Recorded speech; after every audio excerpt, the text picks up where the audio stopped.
आज शाम की 5 प्रमुख सुर्खियां। विश्व के तीसरे सबसे बड़े सौर ऊर्जा जनरेटर के रूप में भारत ने जापान को पीछे छोड़ दिया। भारत 111 बिलियन डॉलर के साथ दुनिया में सबसे अधिक धन प्रेषण प्राप्तकर्ता बन गया। पवन सिंधी को global pride of Sindhi award 2024 से सम्मानित किया गया। श्रीलंका और अदानी समूह ने पवन ऊर्जा का बड़ा सौदा किया। एनटीपीसी और एमएएचएपीआरईआईटी ने नवीकरणीय ऊर्जा को बढ़ावा देने के लिए समझौते पर हस्ताक्षर किए। विश्व प्रवास रिपोर्ट 2024 प्रवासन प्रवृत्तियों का एक व्यापक वैश्विक विश्लेषण है। भारत 111 अरब डॉलर के साथ सबसे अधिक धन प्रेषण प्राप्तकर्ता बन गया है। संदर्भ वैश्विक प्रवासन और आर्थिक प्रभाव के पैमाने को दर्शाता है। चुनौतियां, असमानताएं, शोषण और xenोफोबिया जैसी जोखिम। महत्व, नीति, अर्थव्यवस्था और अंतर्राष्ट्रीय संबंधों को प्रभावित करता है। आज ही के दिन 1866 में स्वतंत्रता सेनानी गोपाल कृष्ण गोखले का जन्म हुआ था। गोपाल कृष्ण गोखले एक भारतीय राजनीतिक नेता, भारतीय स्वतंत्रता आंदोलन के दौरान एक समाज सुधारक थे। वह महात्मा गांधी के राजनीतिक गुरु थे। गोखले भारतीय राष्ट्रीय कांग्रेस के उदारवादी गुट का हिस्सा थे और सर्वेंट्स ऑफ इंडिया सोसाइटी के संस्थापक थे। उन्होंने रानाडे इंस्टीट्यूट ऑफ इकोनॉमिक्स की स्थापना की थी। उन्होंने द हितवादा लोगों का अखबार नाम से एक अखबार शुरू किया था। Idiom of the day, meaning two. भारतीय स्वतंत्रता संग्राम के समय के महत्वपूर्ण समाचार पत्र। 1780 बंगाल गजट अंग्रेजी, जेम्स ऑगस्टस हिक्की। 1819 संवाद कौमुदी बंगाली, मिरातुल अकबर फारसी, राम मोहन राय। 1854 रस्त गोफ्तार गुजराती, दादाभाई नौरोजी। 1858 सोम प्रकाश बंगाली, ईश्वर चंद्र विद्यासागर। 1868 अमृता बाजार पत्रिका, शिशिर कुमार घोष, मोतीलाल घोष। 1881 केसरी मराठी, बी जी तिलक। 1903 इंडियन ओपिनियन, एम के गांधी। 1920 मूक नायक मराठी, बी आर अंबेडकर। विश्व के तीसरे सबसे बड़े सौर ऊर्जा जनरेटर के रूप में भारत ने जापान को पीछे छोड़ दिया। एम्बर की रिपोर्ट के अनुसार भारत 2023 में जापान को पछाड़कर विश्व का तीसरा सबसे बड़ा सौर ऊर्जा उत्पादक बन गया। भारत ने 2015 में 9वें स्थान से 2024 में तीसरे स्थान पर अपनी तीव्र वृद्धि प्रदर्शित की। ग्लोबल इलेक्ट्रिसिटी रिव्यू 2024 ने सौर ऊर्जा में भारत के महत्वपूर्ण योगदान पर प्रकाश डाला, जिसमें सौर ऊर्जा वैश्विक का 5.5% और भारत के बिजली उत्पादन का 5.8% प्रतिनिधित्व करती है। ज़ोमैटो ने मौसम सेवाओं के बुनियादी ढांचे का अनावरण किया। ज़ोमैटो के सीईओ दीपिंदर गोयल ने 650 से अधिक मौसम स्टेशनों के साथ भारत का पहला भीड़ समर्थित मौसम नेटवर्क लॉन्च किया, जो वास्तविक समय के स्थानीय मौसम डेटा के लिए भारत में सबसे बड़ा निजी सेटअप है। ये तापमान, आर्द्रता, हवा की गति जैसे मौसम मैट्रिक्स को शामिल करता है, जिसे weatherunion.com पर देखा जा सकता है, जो स्थानीय मौसम पूर्वानुमान को बढ़ाता है। शुरुआत में 45 प्रमुख शहरों में उपलब्ध, विस्तार की योजना पर कार्य चल रहा है। ओटीटी प्ले ने इनमें ग्लोबल मीडिया अवार्ड्स 2024 जीता। ओटीटी प्ले ने वैश्विक प्रतिस्पर्धियों को पछाड़ते हुए इनमें 2024 में सर्वश्रेष्ठ उत्पाद पुनरावृत्ति के लिए स्वर्ण और एक कार्यक्रम के सर्वश्रेष्ठ उपयोग में रजत पदक जीता। मल्टीपल सब्सक्रिप्शन की चुनौती को संबोधित करते हुए एक ओटीटी एग्रीगेटर के रूप में प्लेटफॉर्म के परिवर्तन को इसके नवाचार के लिए मनाया गया। यह उपलब्धि नवाचार और डिजिटल मीडिया उद्योग मानकों को ऊंचा उठाने के लिए ओटीटी प्ले की प्रतिबद्धता को रेखांकित करती है। जीनियस बॉक्स को गुणवत्ता और ब्रांडिंग उत्कृष्टता के लिए बिस द्वारा सम्मानित किया गया।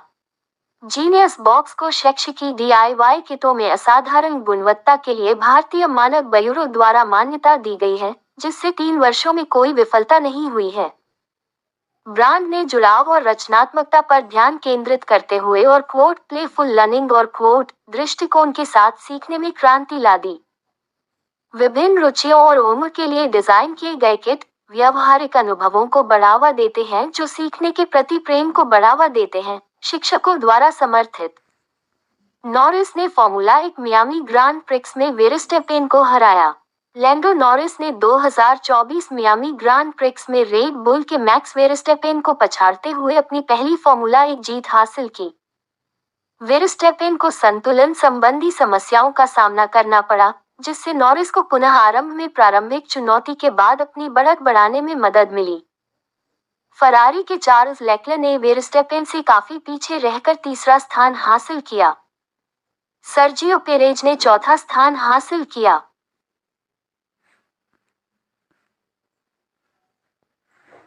शतरंज के अंतर्राष्ट्रीय मास्टर और प्रसिद्ध प्रशिक्षक वर्गीज कोशी का निधन। प्रसिद्ध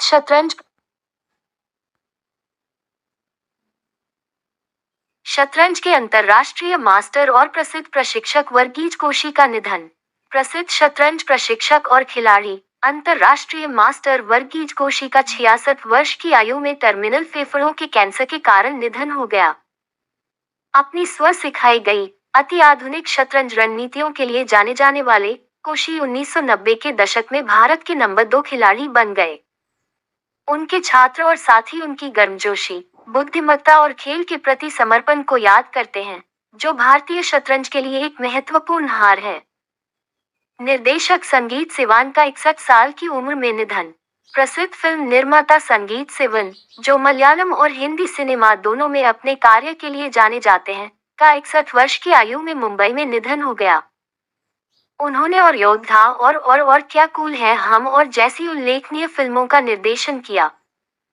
पिता सिवन और भाइयों संतोष और संजीव के साथ सिनेमाई प्रतिभाओं के परिवार से आने वाले संगीत सिवन अपने विविध निर्देशन उपक्रमों के साथ भारतीय फिल्म उद्योग में एक स्थायी विरासत छोड़ गए हैं।